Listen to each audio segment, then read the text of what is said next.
Hey there, folks. It's Michael LaFido from the Michael LaFido Group. You might notice we have a new brand, a new name. Instead of the Michael LaFido Home Selling Team, we're going by the Michael LaFido Group, the ML Group. Hopefully your Halloween's off to a great start. Just a couple things in this week's video before we get started. As always, we're entering the slower real estate season. If you're thinking of selling in 2015, this is a great time to find out what your house is worth. So if you'd like me to come out and give you a market analysis of what your house is worth based on the activity, what's on the market, what's sold, the improvements you made since you purchased the house, this would be the perfect time to do this now, because there might be some things that you need to do before getting the house on the market in 2015. So instead of waiting to the last minute, you can start your to-do list at this time.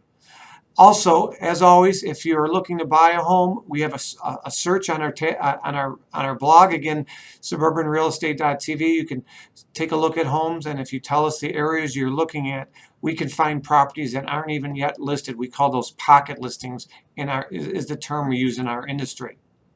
All right, this week's topic. In this week's video, we're going to be talking about how do you know if you're in a buyer's market or a seller's market.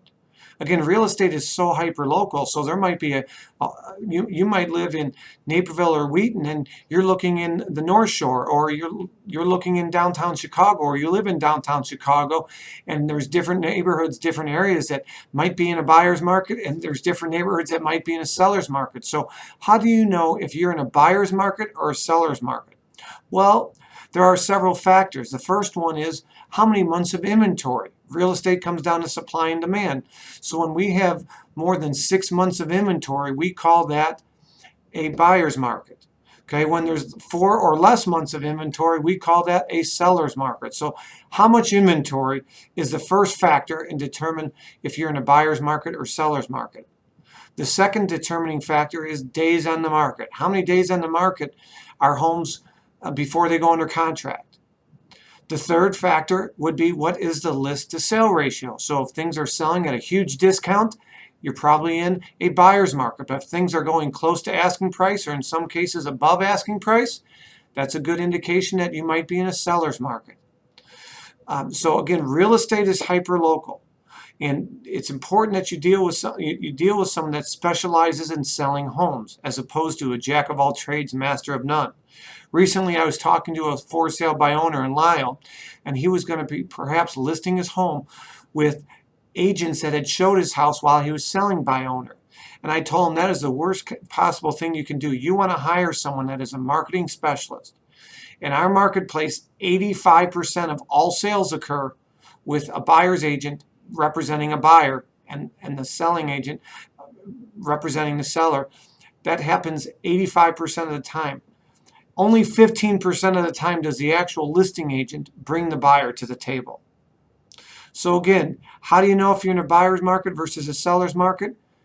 How much inventory there is. What is the list to sale ratio? How many days on the market? Those are all contributing factors. Again, if you're thinking of selling and you don't know if you're in a buyer's market or seller's market, make sure you bring in a marketing expert that specializes in selling homes. Again, my team is expanding. We have 7 buyer's agents on my team. I focus on marketing homes, selling homes. I'm very selective on the buyers I work, past clients, close friends and relatives, people like yourself. With that being said, make sure you have a happy and a safe Halloween. And in a couple weeks, we're going to be talking about our client appreciation party that's coming up. With that being said, Michael LaFido from the Michael LaFido Group. Have a great day. Take care.